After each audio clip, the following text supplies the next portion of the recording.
Parece ser que en el incendio de Medina del Campo fue el corregidor quien señaló las casas que debían ser quemadas, iniciándose la labor en el convento de San Francisco. Sea como fuere, el incendio de Medina del Campo significó un varapalo para Adriano y para el Consejo Real, que en un momento perdieron la escasa autoridad que se les suponía mientras la Junta crecía en prestigio. Llegaba el momento de máximo esplendor de la rebelión. En ocasiones similares, pero con situaciones inversas, no hubiese faltado quien achacase al corregidor y a Adriano connivencia de intereses con los enemigos. Al saberse la noticia, entran en comunidad Palencia, Cáceres, Badajoz, Sevilla, Jaén, Úbeda, Plasencia y Baeza. El incendio de Medina del Campo contribuyó, como pocos otros acontecimientos, a extender la adhesión al movimiento comunero por los pueblos y ciudades. Valladolid acabaría en la misma sedición, sin duda animada por los acontecimientos de Medina del Campo.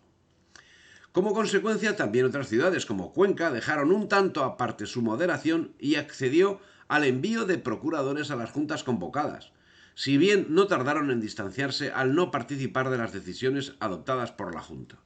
No obstante, las hordas comuneras consiguieron un mes antes, el día 20 de julio, que el teniente de corregidor declarase que por la pacificación de esta ciudad y por quitar el alboroto que en ella había y por servicio de los reyes, procedía a entregar la vara de justicia a los regidores Andrés Valdés y Gregorio de Chinchilla, para que ellos la diesen a su vez a quien correspondiese. Y a continuación hicieron lo mismo los alguaciles. En Burgos, los comerciantes enervan al populacho, incitándolo al saqueo, y organizan una bandería para buscar al obispo Juan Fonseca, a quien acusan del incendio de Medina. Mientras, las hordas de Medina asolaban el territorio, y en otras ciudades la anarquía tomó cuerpo en las formas que mejor se presentan a la ocurrencia de los revoltosos. Así en Cuenca exigieron que en el plazo de 14 días se autorizase la instauración de un comercio franco. Mientras, en Plasencia se impedía el paso a Antonio de Fonseca, teniente de la fortaleza, como represalia por su actuación en Medina del Campo. No obstante, una vez derrotada la facción comunera, la ciudad se defendió de sus actuaciones, afirmando que actuó ante todo por temor a las represalias de otras ciudades comuneras, pues existían sobrados motivos para temer que si Antonio de Fonseca entraba en Plasencia, las ciudades y pueblos que estaban en comunidad le perseguirían y por dañarle destruirían la ciudad. Y actuaron, por tanto, desde el convencimiento de que si no le estorbaban la entrada, según el odio que las comunidades tenían con él, lo abrasarían todo. O sea que Medina del Campo desaparecía sí o sí. Los desmanes se repiten en Valladolid. Durante la noche del 22 de agosto se saquean y queman diversas casas. Se apoderan del control de la ciudad, escapando el gobierno.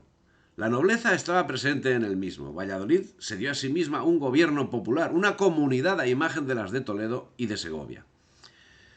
Esta comunidad, presidida por el infante de Granada, descendiente de los últimos reyes moros, estaba dominada, no obstante, por algunos notables cuya preocupación esencial era la de mantener el orden.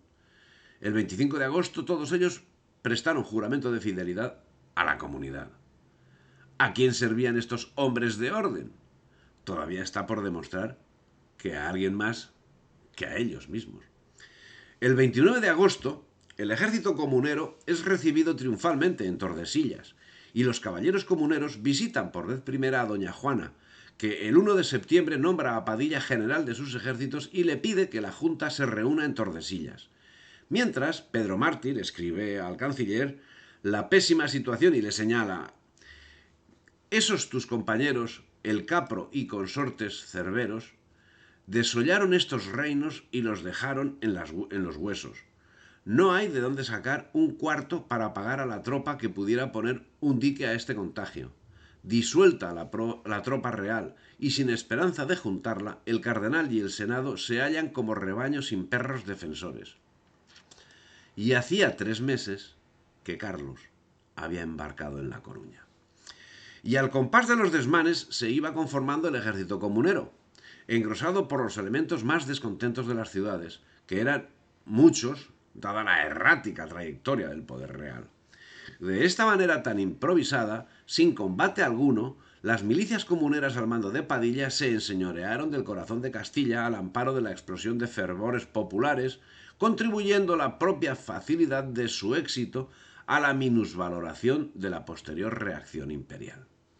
Capítulo aparte es el hecho de que algunos procuradores, el número siempre será indeterminado, actuaban con nombre de junteros o comuneros, pero en realidad no eran sino una oligarquía que actuaba a espaldas de los intereses que presumiblemente representaban.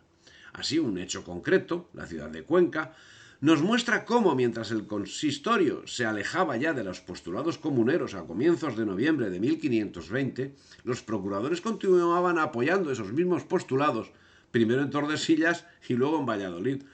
Los conflictos surgidos dentro del mismo movimiento asambleario no fueron pocos ni de importancia menor. Así, pocos días después de haberse firmado el acuerdo con el alcaide Francisco Flores y tras haber llegado a Plasencia una provisión que ordenaba entregar la fortaleza a la comunidad, se desencadenó un grave alboroto como consecuencia de las desavenencias surgidas entre la población a la hora de decidir si la tenencia de la misma se había de encomendar a Pedro Hernández Paniagua, elegido en agosto por aclamación popular como procurador de la comunidad, o a Luis de Trejo, diputado de la misma. En este sentido, nos encontramos con casos como el acaecido en la misma Plasencia, cuando tras haber estado manifestándose por las calles varios grupos de hombres, un joven de 25 años llamado Pedro Fernández de Paniagua fue elegido por aclamación popular como procurador. Este habría acudido a casa del corregidor Gil Rengifo para conminarle a que se adhiriese a la comunidad. Si bien, por haberse negado a hacerlo, fue suspendido de su oficio y las varas de la justicia pasaron a quedar en poder de la comunidad. Pero muy poco después, este caballero reconsideró su postura y decidió entrar en negociaciones con la comunidad, que dieron como resultado un insólito acuerdo, en virtud del cual volvió a recuperar la vara, y con ellas la capacidad de impartir justicia en la villa y en los entornos, si bien con la condición de hacerlo en adelante en nombre de la comunidad. La Junta de Tordesillas se encontraba en el momento álgido, con la reina en su poder. Por ello envió a Valladolid la orden de disolución del Consejo. Pero como en definitiva el movimiento comunero había llegado a un punto en el que no era otra cosa que un movimiento asambleario como los que conocemos hoy, no llegaron a actuar con eficiencia, pues siempre las cosas arduas todas se consultan con las cuadrillas, porque todas las cuadrillas quieren saber lo que se hace. La decisión pasó a ser discutida y votada por la Junta de Valladolid, que finalmente acabó respondiendo al emisario de Tordesillas que si la Junta quería prender a los del Consejo, que enviase por ellos su gente y capitanes, que Valladolid no quería ser en favorecerlos, ni en estorbarlos, ni ser por unos, ni en contra de otros. Vamos, el sainete. La Junta insistió enviando un requerimiento el 14 de septiembre. Decía, requiero al dicho señor arzobispo, e a los susodichos, e a cada uno de ellos estén en esta villa de Valladolid, e no salgan de ella por ninguna manera para ir a Vizcaya, ni Guipúzcoa, ni montañas, ni a otra parte alguna, hasta que por dicha junta e por los dichos señores que en ella residen sea mandado lo contrario, e que estando en esta dicha villa no se junten socolor de hacer consejo, ni le hagan como hasta aquí lo han hecho, e que estén suspensos hasta que en la dicha junta se determine lo que cerca de esto se deba hacer. Todo de sainete. Porque si la Junta de Tordesillas era cómica, ¿qué podemos decir del Consejo Real, que se veía amenazado por semejante orden? Los miembros del Consejo fueron finalmente perseguidos. Algunos lograron escapar y otros fueron conducidos a Tordesillas. Y otro día se juntaron todos los del Consejo que no pudieron huir en el Palacio del Cardenal y allí con los capitanes les notificaron y mandaron de parte de la Junta que se fuesen con ellos a Tordesillas y que no usasen más de los oficios y que allí les mandarían lo que habían de hacer y que fuesen con seguro de las vidas, pero no de las haciendas. Y el gobierno quedó preso de los revoltosos. Adriano, disfrazado, huyó a Medina de Rioseco, donde se concentró el núcleo de las tropas reales a Carlos. Pero, ¿qué tropas? El ejército real fue licenciado el 30 de agosto.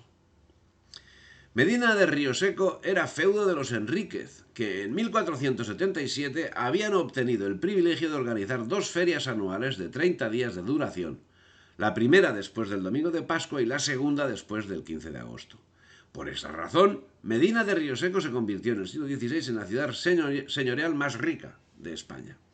La ciudad se encontraba sitiada por los revoltosos, pero era la primera victoria sobre los sublevados. Al haberse instalado en ella con total facilidad.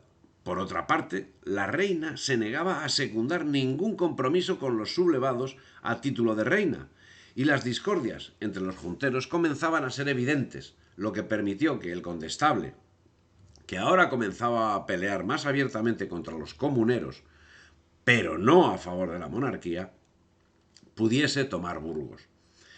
En esas fechas, el 30 de agosto de 1520, en Castilla no había otro poder que el poder comunero.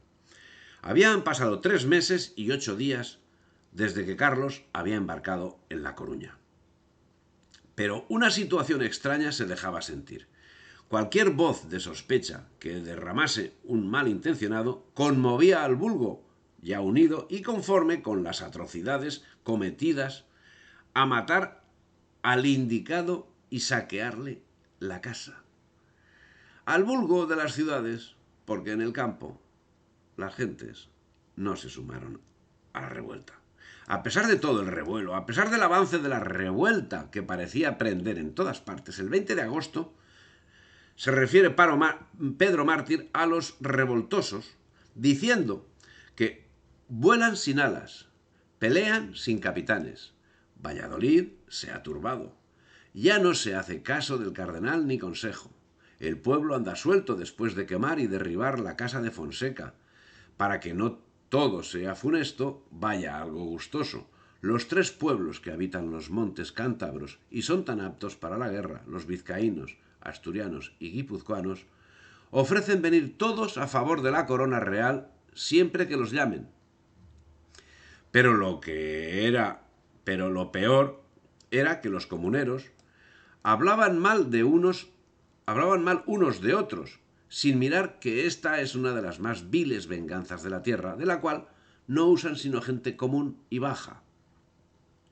Los que eran enemigos de la comunidad decían que no se movían los caballeros de ella, sino por particulares respetos y ambiciones, que don Antonio de Acuña, obispo de Zamora, cuyos cuentos aún no han llegado, quería ser arzobispo de Toledo, don Pedro Girón, que lo hacía por el estado de Medina Sidonia, el conde de Salvatierra, que quería las merindades, Fernando de Ávalos, que quería vengar sus injurias, Juan de Padilla, que quería ser maestre de Santiago, Pedro Laso, que quería ser señor de Toledo, Quintanilla quería mandar a Medina del Campo, Fernando de Ulloa echar a su hermano de Toro, Pedro Pimentel alzarse con Salamanca, el abad de Compludo ser obispo de Zamora, el licenciado Bernardino ser oidor de Valladolid, Ramiro Núñez apoderarse de León y Carlos de Luna y Arellano ser señor de Soria.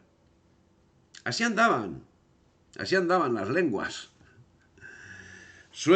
más sueltas que las manos, si bien no dormían, haciendo 1001 disparates.